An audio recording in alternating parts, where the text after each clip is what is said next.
يهد الله فلا مضل له ومن يضلل فلا هادي له وأشهد أن لا إله إلا الله وحده لا شريك له وأشهد أن سيدنا وحبيبنا وشفيعنا ومولانا محمدا عبده ورسوله الذي أرسله بالحق بشيرا ونذيرا وداعيا إلى الله بإذنه وسراجا وقمرا منيرا فقد قال الله تعالى في كلامه المجيد والفرقانه الحميد সকলের সমস্যারে জবান ছেড়ে দিয়ে আমার সঙ্গে পড়েন আউযু বিল্লাহি মিনাশ শাইতানির রাজিম বিসমিল্লাহির রাহমানির রাহিম ইন্নাল্লাহা ওয়া মালাইকাতাহু يصلون على النبي يا أيها الذين آمنوا صلوا عليه وسلموا تسليما اللهم صل على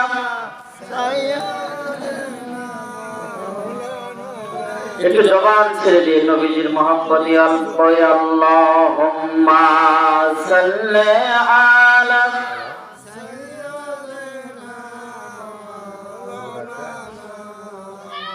ওয়া আলা আলি সাইয়্যিদিনা শাফিয়ান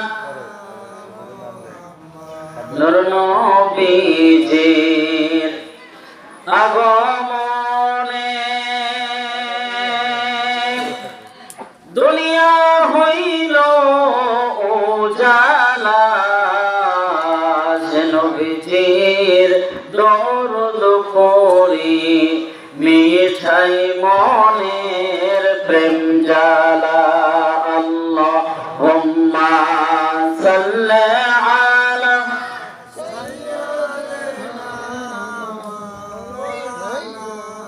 ওয়া আলা আলি সাইয়্যিদিনা শাফিয়া জাগো জাগো মুসলিম সেনা ভাঙবে কবে তোর নীড় জাগ্রত হয়ে দেখাও তুমি মরদে মুজাহিদ জেগে ওঠো তুমি হাতে নাও তোমার আলীর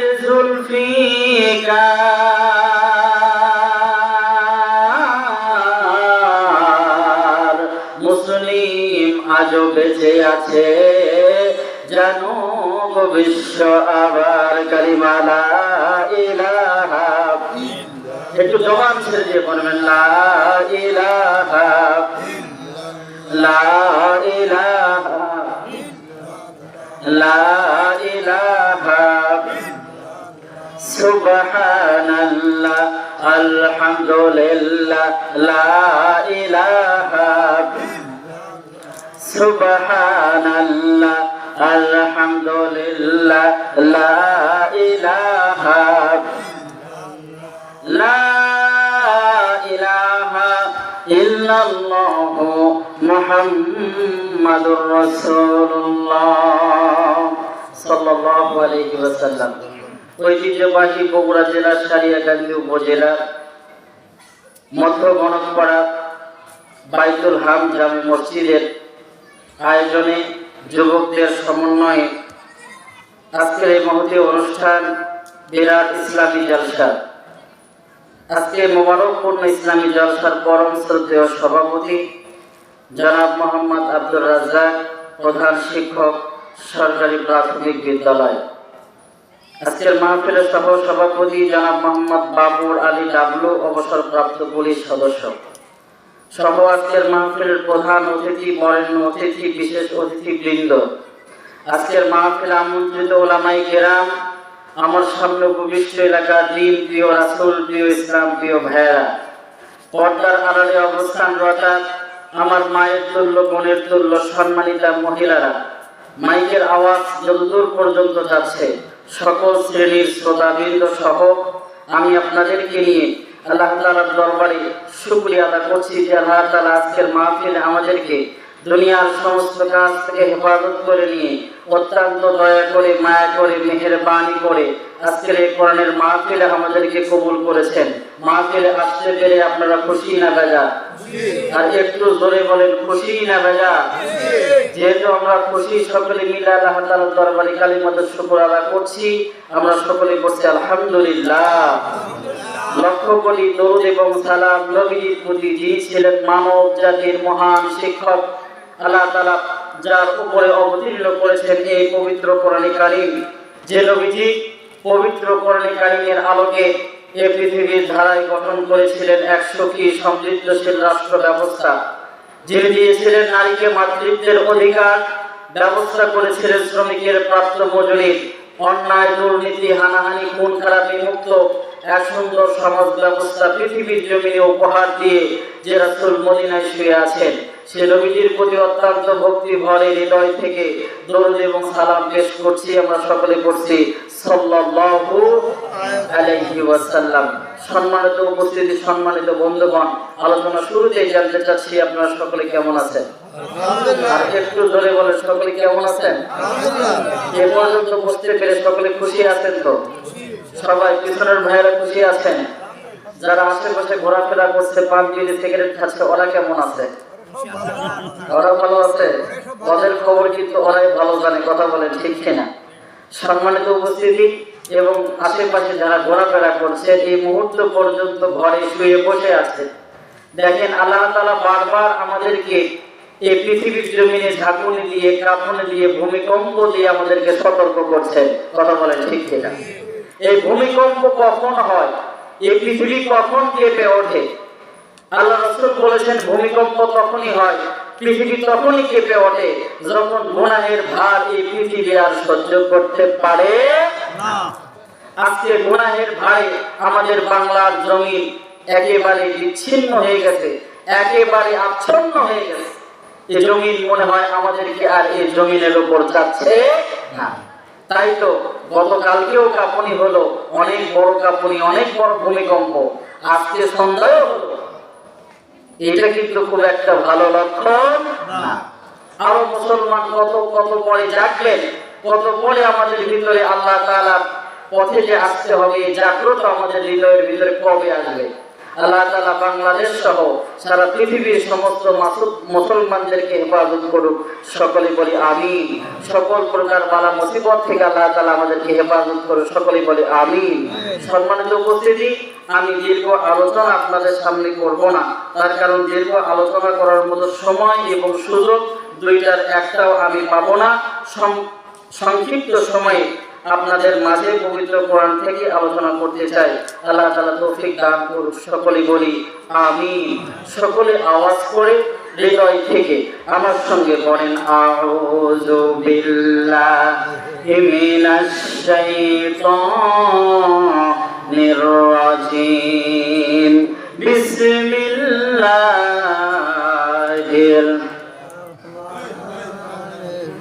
এটা পুরুষ মানুষের পরস্থায়ী সর্বনাশ। আপনাদের গ্রামে দুইজন যদি মহিলা ঝগড়া লাগে, আওয়াজ কেমন হয়? এমন আওয়াজ আশেপাশে থাকা যায় না, কথা বলে ঠিক কিনা? তো পুরুষ মানুষের আওয়াজ কি মহিলাদের চাইতে কম হবে না বেশি হবে? কম হবে, কথা বলেন না কেন? কম হলে তো গজব হবে বা দেখে। পুরুষের আওয়াজ হতে হবে তর্জন, গর্জন, বর্ষণ, সিংহ শাবকের মতো, পুরুষের মতো আওয়াজ দিতে হবে। রাজি আছেন তো? আমার সঙ্গে পড়েন বিসমিল্লাহির রহমানির রহিম। নবীজি বললেন যারা সকল কাজের শুরুতে বিসমিল্লাহ পড়বে, যারা দুনিয়াতে চলার ক্ষেত্রে পড়বে বিসমিল্লাহ, ঘর থেকে বের হবে বলবে বিসমিল্লাহ, দোকানে গিয়ে দোকানটা খুলবে বলবে বিসমিল্লাহ, খাবার শুরু করবে বলবে বিসমিল্লাহ, জমিতে গিয়ে যখন কাজ করা শুরু করবে, যখন বিসমিল্লাহ, যানবাহনে চড়বে তখন বলবে বিসমিল্লাহ।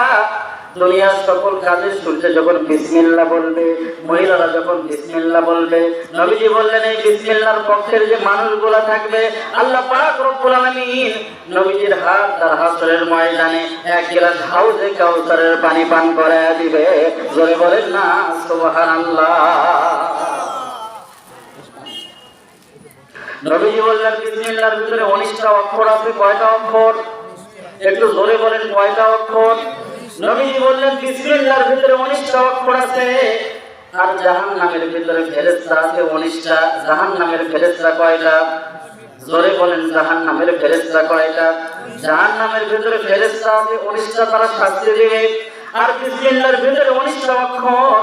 নবীজি বললেন যারা সকল কাজের শুরুতে বিসমিল্লাহ বলবে, বিসমিল্লাহ দিয়ে যাদের জীবনটা শুরু হবে, সকালটা যাদের শুরু হবে বিসমিল্লাহর সঙ্গে নিয়ে, বিসমিল্লাহর পক্ষের মানুষগুলোকে আল্লাহ পাক রব্বুল আলামিন জাহান্নামের 19 জন ফেরেশতার থেকে হেফাজত করে নিয়ে ওই মানুষগুলোকে জান্নাতের মেহমান বানায় দিবে।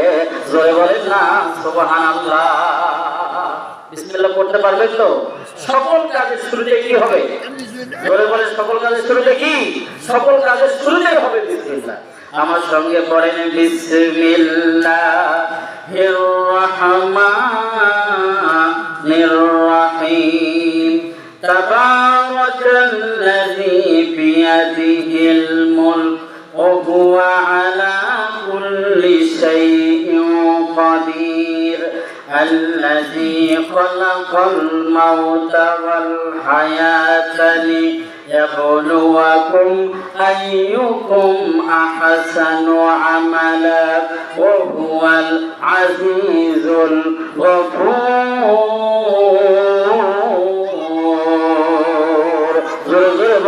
الله أكبر. পবিত্র কোরআনে কারিমের 67 নম্বর সূরা, 29 নম্বর পারা, পৃষ্ঠা নাম্বার 1।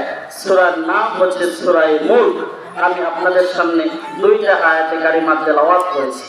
উক্ত আয়াতে কারিমায় আল্লাহ তাআলা কি বলেছেন?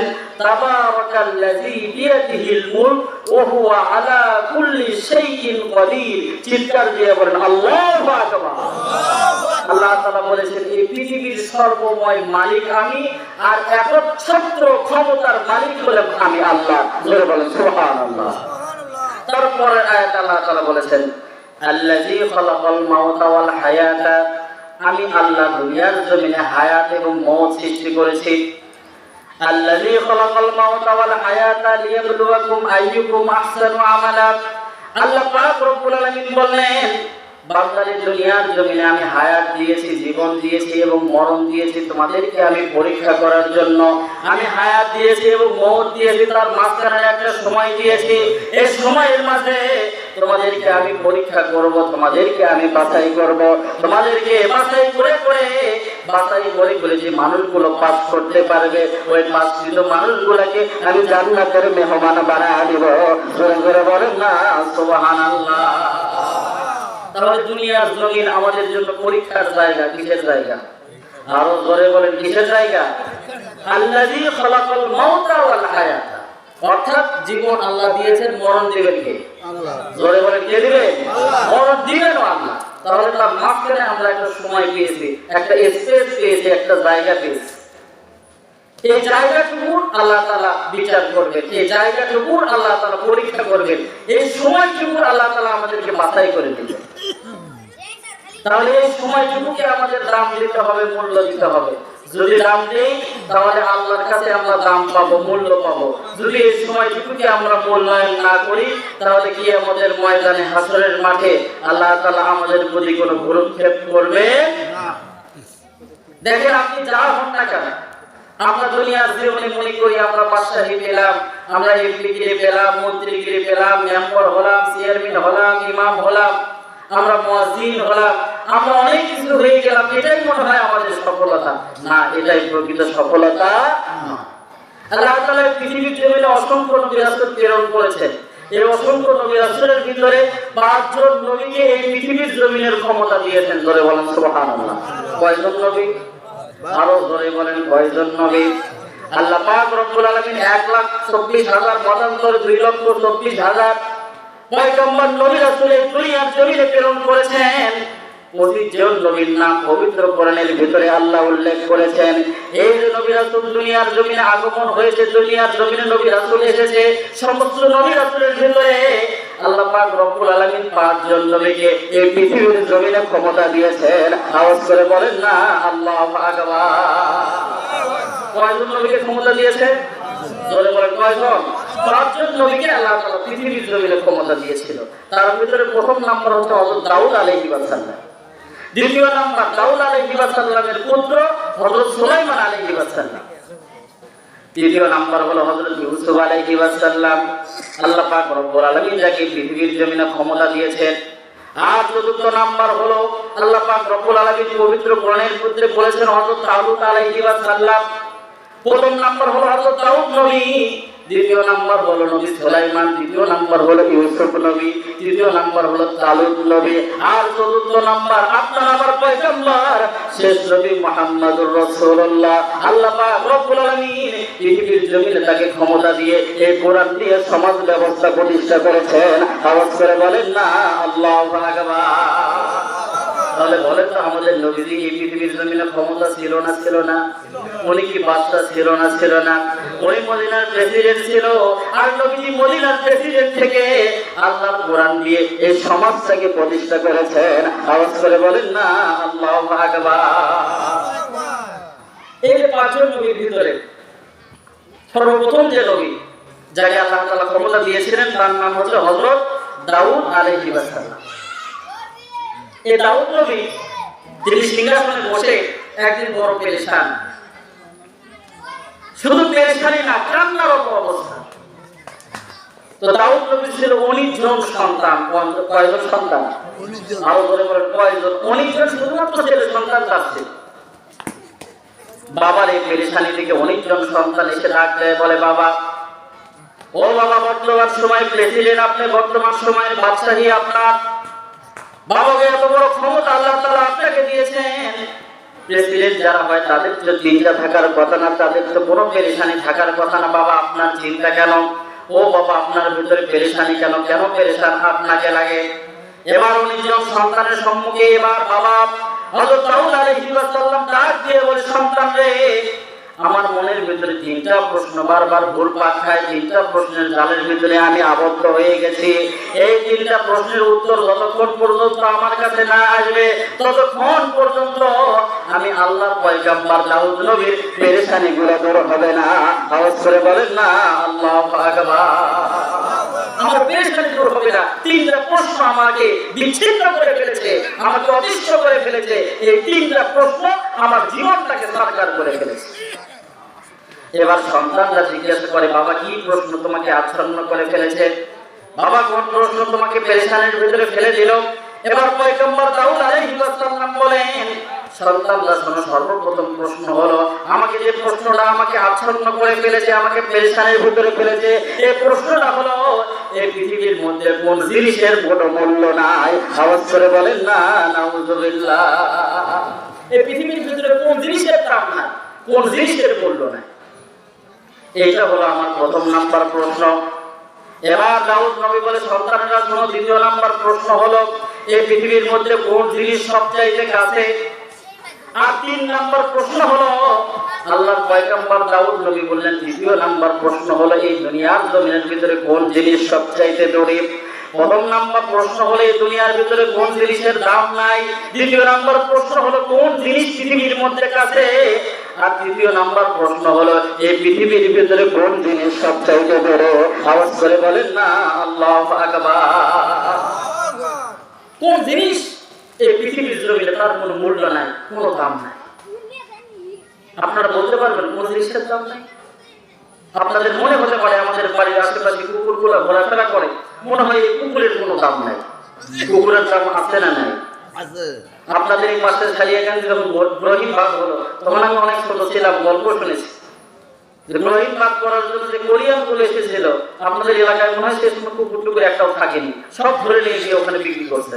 কথা বলেন ঠিক কিনা? তার মানে কুত্তারও একটা দাম, জোরে বলেন কুকুরেরও একটা দাম। আল্লাহ পাক রব্বুল আলামিন এই পৃথিবীর জমিনে যত মাখলুকাত প্রেরণ করেছেন সমস্ত মাখলুকাতের তো দাম আছে, তাহলে কোন জিনিসের পৃথিবীর ভিতরে দাম নাই? এবার আল্লাহ নবী দাউদ পয়গম্বর 19 জন সন্তান কেউ জবাব দিতে পারে না। এই 19 জন সন্তানের ভিতরে সবচাইতে ছোট সন্তান যিনি ছিল তার নাম ছিল নবী সুলাইমান আলাইহি ওয়াসাল্লাম। সবচাইতে ছোট সন্তানের নাম হলো পয়গম্বর সুলাইমান আলাইহি ওয়াসাল্লাম। সব ভাইগুলো যখন আর উত্তর দিতে পারলো না, 18 জন ভাই যখন চুপ হয়ে গেল, কেউ যখন বাবার প্রশ্নের উত্তর দিতে পারে না, তখন পয়গম্বর সুলাইমান নবী বলে, বাবা তুমি যদি অনুমতি দাও তোমার এই প্রশ্নের জবাবটা আমি দিতে পারি। এবার পয়গম্বর দাউদ বলে, সন্তান বলো, সুলাইমান বলো, প্রশ্নের জবাবটা কি হবে? এবার আল্লাহর পয়গম্বর সুলাইমান নবী বলে, বাবা তুমি বলেছো পৃথিবীর জমিনের ভিতরে কোনো জিনিসের দাম নাই।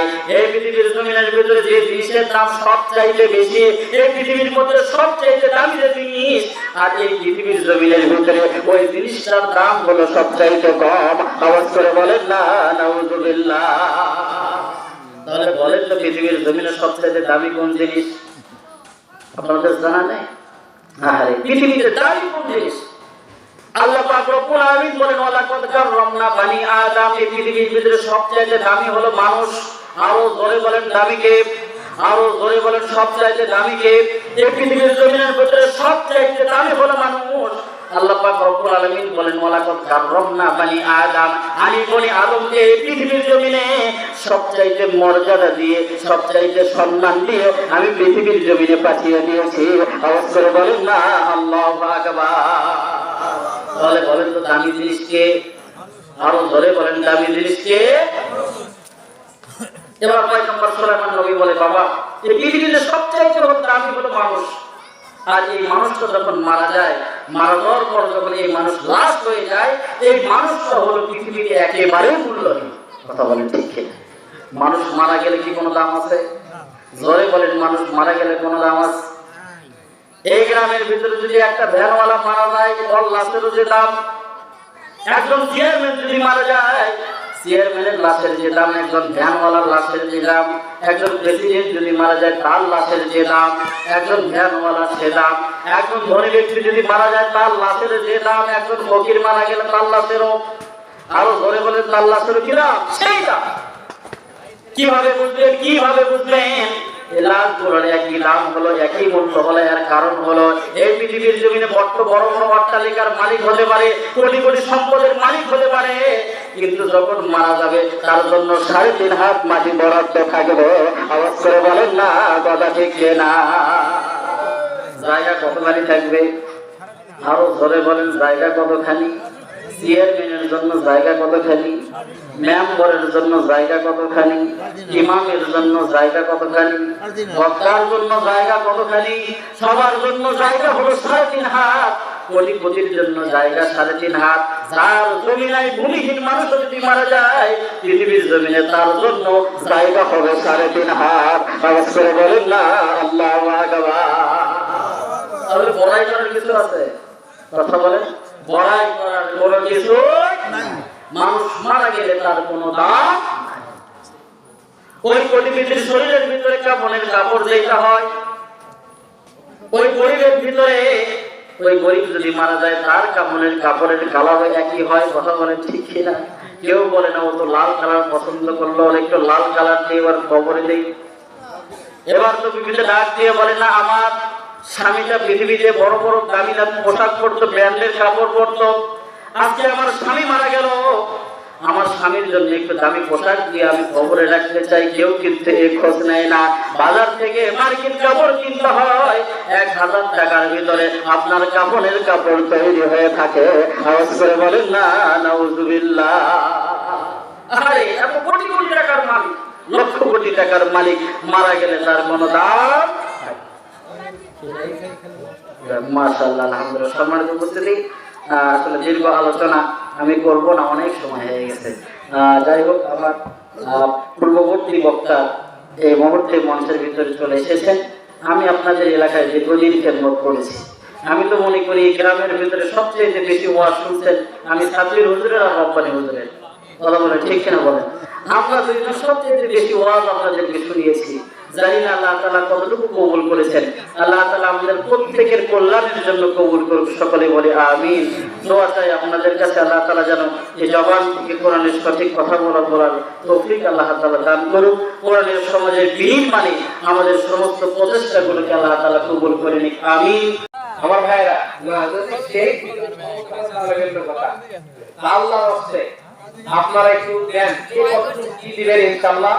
কারো মা নেই, অনেকের বাবা নেই, অনেকের আত্মীয় স্বজন দুনিয়া থেকে চলে গেছে, মুসাফির মানুষ, আমি দোয়া করবো ইনশাআল্লাহ আল্লাহর জন্য। আমার ভাইয়েরা আসেন আসেন ভাই, আসেন আসেন।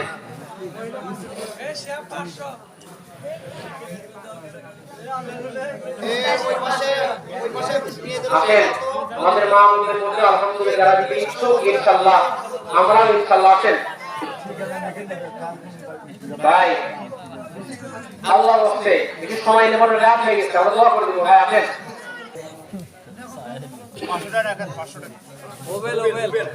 ভাইয়ের নাম কি? জয়বাদের মারহাবা। আমার রুবেল ভাই 500 টাকা দান, জয়বাদের মারহাবা। আল্লাহ পাক আমার রুবেল ভাই দানকে কবুল করে, জানে মানে বরকত দান করেন, জয়বাদের আমিন।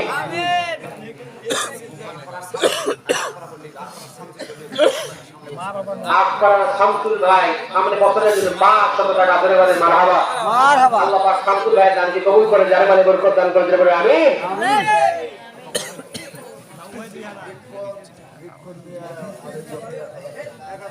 লিখন মিয়া আমি বছরের জন্য 1000 টাকা, জয়বাদের মারহাবা।